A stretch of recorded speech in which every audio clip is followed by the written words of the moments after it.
മഹാലക്ഷ്മി സീരിയലിൻ്റെ പുതിയൊരു എപ്പിസോഡിൻ്റെ promo review വിശേഷങ്ങളിലേക്ക് എല്ലാവർക്കും സ്വാഗതം. അങ്ങനെ നമ്മളുടെ കണ്ണനും മഹാലക്ഷ്മിക്കും ആദ്യം തന്നെ ഈ കരുണയ്ക്ക് ഇങ്ങനെ അവസ്ഥ വന്നതിൽ സംശയം ഉണ്ടായിരുന്നു. പിന്നീട് മഹാലക്ഷ്മി വീട്ടിൽ ചെല്ലുന്ന സമയത്ത് പ്രതാപൻ ഇങ്ങനെ മോഹിനിനെ ഉപദ്രവിക്കാൻ ശ്രമിക്കുമ്പോൾ മഹാലക്ഷ്മി കഴിഞ്ഞ കാര്യങ്ങളെല്ലാം പ്രതാപനോട് പറയുന്നുണ്ട്. അതിനോടൊപ്പം തന്നെ പ്രതാപൻ കണ്ണൻ്റെ അച്ഛനെ കൊന്ന കാര്യവും പറയുന്നുണ്ട്. പിന്നീട് മഹാലക്ഷ്മി തിരിച്ചു വന്നിട്ട് കണ്ണനോട് പറയുന്നുണ്ട്, ഇപ്പോൾ കരുണയുടെ അവസ്ഥയ്ക്ക് കാരണക്കാർ ഞാനും അമ്മയാണെന്നും പറഞ്ഞ് എല്ലാവരും ആ കുറ്റം ഞങ്ങളുടെ തലയിൽ കെട്ടിവെക്കാൻ നോക്കുക കണ്ണേട്ട. എന്തായാലും ഇത് ഞങ്ങൾ കാരണമല്ല എന്ന് കണ്ണേട്ടൻ തെളിയിക്കണം എന്ന് പറയുമ്പം കണ്ണൻ പറയുന്നുണ്ട്, ഞാൻ ആ ഡോക്ടറെ വിളിച്ച് വിവരങ്ങൾ ചോദിക്കാം. ആ ഡോക്ടർ എനിക്ക് പരിചയമുള്ള ആളാണ്, അതുകൊണ്ട് തന്നെ ഡോക്ടർ എന്തായാലും എന്നോട് നുണയൊന്നും പറയൂലെന്ന്. അങ്ങനെ കണ്ണൻ വേഗം തന്നെ ഡോക്ടർക്ക് വിളിക്കുമ്പം ഡോക്ടർ ഫോൺ എടുത്തിട്ട് അത് ആരാന്ന് വയ്ക്കുമ്പം ഡോക്ടർക്ക് എന്നെ മനസ്സിലായില്ലേ, ഞാൻ കമലേശ്വരത്തെ കണ്ണനാന്ന് പറയണു. ആ കണ്ണനായിരുന്നു, എന്താ കണ്ണ വിശേഷം എന്നൊക്കെ ചോദിക്കുന്ന സമയത്ത് എൻ്റെ അനുജത്തിയാണ് കരുണ, അനിയൻ്റെ ഭാര്യ. അതെയോ, ഇപ്പോൾ എങ്ങനെയുണ്ട് കരുണയ്ക്കെന്ന് ചോദിക്കുമ്പം ആ കുട്ടിക്ക് ഇപ്പോൾ വലിയ കുഴപ്പമൊന്നുമില്ല, പക്ഷേ കുഞ്ഞ് നഷ്ടപ്പെട്ടതിൻ്റെ ഭയങ്കര വിഷമത്തിലാണ്. സത്യത്തിൽ അവൾക്ക് എന്താ സംഭവിച്ചതെന്ന് ചോദിക്കുമ്പം ആ കുട്ടിയുടെ ശരീരത്തിൽ എന്തോ ഒരു മാരകമായ വിഷം ചെന്നു. എന്ത് വിഷമാണെന്ന് കണ്ണൻ ചോദിക്കുന്ന സമയത്ത് ഡോക്ടർ പറയുന്നുണ്ട്, അതെന്ത് വിഷമാണെന്ന് ഞങ്ങൾക്ക് മനസ്സിലായില്ല, ഞങ്ങളത് മനസ്സിലാക്കാൻ വേണ്ടിയിട്ട് ഒരുപാട് ടെസ്റ്റുകളൊക്കെ നടത്തി, പക്ഷേ വിഷത്തിൻ്റെ ഇത് മാത്രം ഞങ്ങൾക്ക് മനസ്സിലായില്ല.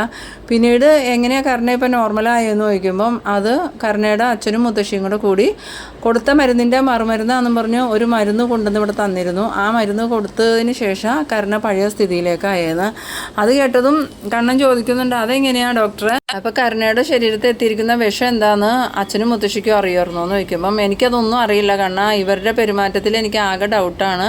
കാരണം ആദ്യം അവരോട് ഈ കുട്ടി എന്തൊക്കെ ഭക്ഷണം കഴിച്ചു എന്ന് ചോദിച്ചപ്പം അവർ ഒന്നും പറഞ്ഞില്ല. പിന്നീട് ഈ കുട്ടി ക്രിട്ടിക്കൽ സ്റ്റേജിലേക്ക് പോയപ്പോഴാണ് അവർ പറയണത് മോൾക്ക് മറുമരുന്ന് കൊടുക്കണമെന്ന്. അപ്പോൾ ഞാൻ ചോദിച്ചു, അതിന് മറുമരുന്ന് കൊടുക്കാൻ ഈ കുട്ടിയുടെ ശരീരത്തിൽ എന്തെങ്കിലും വിഷം നിങ്ങൾ കൊടുത്തോന്ന് ചോദിച്ചപ്പോൾ പശുവിന് കൊടുക്കാൻ വെച്ചതാണോ വേറെ ആർക്കോ കൊടുക്കാൻ വെച്ചതാണോ അത് ഈ കുട്ടി എടുത്ത് മാറി കുടിച്ചതാണെന്നൊക്കെ ഇങ്ങനെ അവർ മാറി മാറി പറഞ്ഞു.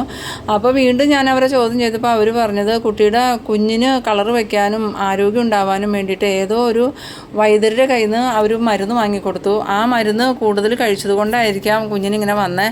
എന്തായാലും അവർ തന്നെ ആ വൈദ്യരുടെ അടുത്ത് പോയി അതിനുള്ള മറുമരുന്ന് മേടിച്ച് കൊടുന്നു എന്നും പറഞ്ഞ് എൻ്റെ കയ്യിൽ മരുന്ന് തന്നു. ഞാൻ ആദ്യമൊന്നും സമ്മതിച്ചില്ല, പിന്നീട് അവർ നിർബന്ധിച്ചതുകൊണ്ടും ആ കുട്ടിയുടെ അവസ്ഥ അങ്ങനെ ആയതുകൊണ്ടും ഞാൻ ആ മരുന്ന് കൊടുത്തു.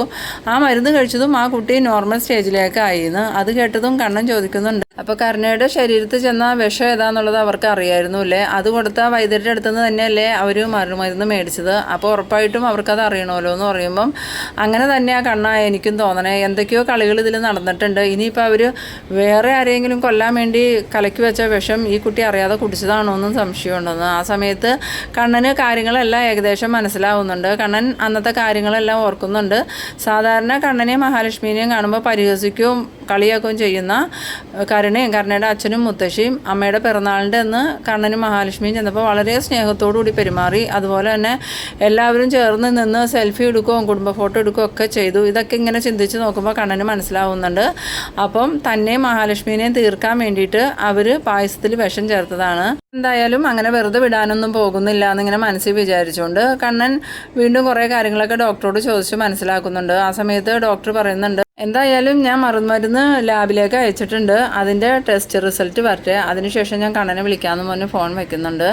ഈ സമയത്ത് നമ്മളുടെ മഹാലക്ഷ്മിയോട് കണ്ണൻ പറയുന്നുണ്ട്, എന്തായാലും കാര്യങ്ങളിൽ ഏകദേശം നമുക്ക് മനസ്സിലായല്ലോ, ഞാൻ ആ ഡോക്ടർ പറഞ്ഞതെല്ലാം റെക്കോർഡ് ചെയ്തിട്ടുണ്ട്. ഇനിയിപ്പോൾ അമ്മയോ ഉണ്ണിയോ ആരെങ്കിലുമൊക്കെ തൻ്റെ കുറ്റം കൊണ്ടാ കരുണയുടെ കുഞ്ഞ് മരിച്ചതെന്നും പറഞ്ഞ് തൻ്റെ അടുത്തേക്ക് വരട്ടെ, അപ്പോൾ ഞാനതെല്ലാം കേൾപ്പിച്ചു കൊടുക്കാം. അവർ തന്നെയും എന്നെയും കൊല്ലാൻ വേണ്ടിയിട്ട് ഒരിക്കൽ കെണിയിൽ കരുണ ചെന്ന് പെട്ടതാണ്.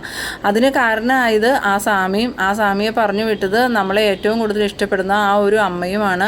അതുകൊണ്ട് തന്നെ ആ അമ്മയ്ക്ക് നേരത്തെ തന്നെ മനസ്സിലായിട്ടുണ്ടാവാം ഇവർ നമ്മളെ കൊല്ലാനായിട്ട് ഇങ്ങനെ പായസത്തിൽ വിഷം ചേർത്തിട്ടുണ്ടെന്ന്. അതുകൊണ്ടാണല്ലോ ആ സ്വാമിക്ക് പായസം കൊടുത്തപ്പോൾ ആ സ്വാമി ഈ പായസം വേണ്ട, തണുത്ത പായസം മതി എന്ന് പറഞ്ഞത്. അത് നമ്മൾക്ക് വെച്ച വിഷം കരുണയെ കൊണ്ട് കുടിപ്പിക്കാൻ വേണ്ടിയിട്ടുള്ള ആ സ്വാമിയുടെ ഒരു പ്ലാനായിരുന്നു. എന്നിട്ട് ആ സ്വാമി ആ തണുത്ത പായസം കുടിക്കുകയും ചെയ്തു, ബാക്കി പായസം നമ്മളെയും കൊണ്ടും കുടിപ്പിച്ചു. വിഷം ചേർത്ത പായസം താനാണെങ്കിൽ എടുത്ത് ഫ്രിഡ്ജിൽ കരുണയ്ക്ക് കുടിക്കാനായിട്ട് വയ്ക്കുകയും ചെയ്തു. ആ പായസം കുടിച്ചിട്ടാണ് കരുണയ്ക്ക് ഇപ്പോൾ ഈ ഒരു അവസ്ഥ വന്നത്. എന്തായാലും ഇതുകൊണ്ടെങ്കിലും അവർ പഠിച്ചാൽ മതിയായിരുന്നു എന്ന് പറയുമ്പോൾ മഹാലക്ഷ്മി പറയുന്നുണ്ട്, ഇതും കൊണ്ടും അവർ പഠിച്ചിട്ടൊന്നുമില്ല, ഇപ്പോഴും പായസത്തിൽ വിഷം ചേർത്തവർ ഞാനും അമ്മയാണ് കരുണയ്ക്ക് വിഷം ചേർത്ത് കൊടുത്തതെന്നും പറഞ്ഞ് ഞങ്ങളെ ചീത്ത പറയണേന്ന് പറയുമ്പം കണ്ണൻ പറയുന്നുണ്ട്, ഇനി ഇതാരെങ്കിലും പറയുവാണെങ്കിൽ അപ്പം തന്നെ നമുക്ക് ഈ റെക്കോർഡ് ചെയ്ത സംഭാഷണം കേൾപ്പിച്ചു കൊടുക്കാം. അതുമാത്രമല്ല പോലീസിലൊരു കംപ്ലയിൻറ്റ് ചെയ്യുമെന്നും പറയാം. പിന്നെ അവർ വാ തുറക്കൂല. ആ സമയത്ത് മഹാലക്ഷ്മി പറയുന്നുണ്ട്, ഇവിടെ അമ്മയാണെങ്കിലും എന്നെ എന്തൊക്കെയാണ് പറഞ്ഞ് ഒട്ടും നമുക്ക് സഹിക്കാൻ പറ്റാത്ത കാര്യങ്ങളാണ് പറയണേന്ന് പറയുമ്പം തന്നോട് ഞാൻ പല പ്രാവശ്യം പറഞ്ഞിട്ടുണ്ട്, ഇവിടെയുള്ളവർ എന്തെങ്കിലും പറഞ്ഞിട്ടുണ്ടെങ്കിൽ അതിന് തക്കതായ മറുപടി അപ്പം തന്നെ കൊടുത്തോളണമെന്ന്. താനത് കൊടുക്കാത്തത് കൊണ്ട് അവർ വീണ്ടും വീണ്ടും തന്നോട് സംസാരിക്കാൻ തന്നെ ആവശ്യമില്ലാത്തത് പറഞ്ഞാൽ അപ്പം തന്നെ തിരിച്ചടി കൊടുത്തോളണമെന്ന്. പിന്നീട് മഹാലക്ഷ്മി പറയുന്നുണ്ട്, ഇനി എന്തായാലും ഞാൻ അങ്ങനെ തന്നെയാണ് കണ്ണേട്ടാ തീരുമാനിച്ചിരിക്കുന്നത്. ഇനിയിപ്പോൾ എൻ്റെ രണ്ടാനച്ഛനെയും അതുപോലെ മുത്തശ്ശീനെയും ഇവിടുത്തെ കണ്ണേട്ടൻ്റെ രണ്ടാനമ്മേനെയും ഒന്നും ഞാൻ പേടിക്കുന്ന പ്രശ്നമേ ഇല്ല. അവരെന്നോട് എങ്ങനെ പെരുമാറുന്നോ അതേ രീതിയിൽ തന്നെ ഞാൻ തിരിച്ചും പെരുമാറുള്ളൂ. അത് കേട്ടതും കണ്ണൻ ഇങ്ങനെ പുഞ്ചിരിച്ച് നിൽക്കുന്നുണ്ട്. ആ ഒരു ഇതിലാണ് ഇനി എപ്പിസോഡുകൾ വരാൻ പോകുന്നത്. എന്തായാലും എല്ലാവർക്കും നല്ല തിരിച്ചടികൾ തന്നെ മഹാലക്ഷ്മിയും കണ്ണനും കൊടുക്കുന്ന എപ്പിസോഡുകളാണ് ഇനി വരാൻ പോകുന്നതെല്ലാം. അപ്പോൾ നിങ്ങളെൻ്റെ വീഡിയോ ആദ്യമായി കാണുന്നവരാണെങ്കിൽ ചാനലൊന്ന് സബ്സ്ക്രൈബ് ചെയ്യാനും ഇഷ്ടമായാൽ ലൈക്ക് ചെയ്യാനും കൂടാതെ നിങ്ങളുടെ ഫ്രണ്ട്സിനൊക്കെ ഒന്ന് ഷെയർ ചെയ്ത് കൊടുക്കാനും മറക്കരുത്. അപ്പോൾ അടുത്തൊരു എപ്പിസോഡുമായി വീണ്ടും കാണാം. അതുവരേക്കും ബൈ ബൈ.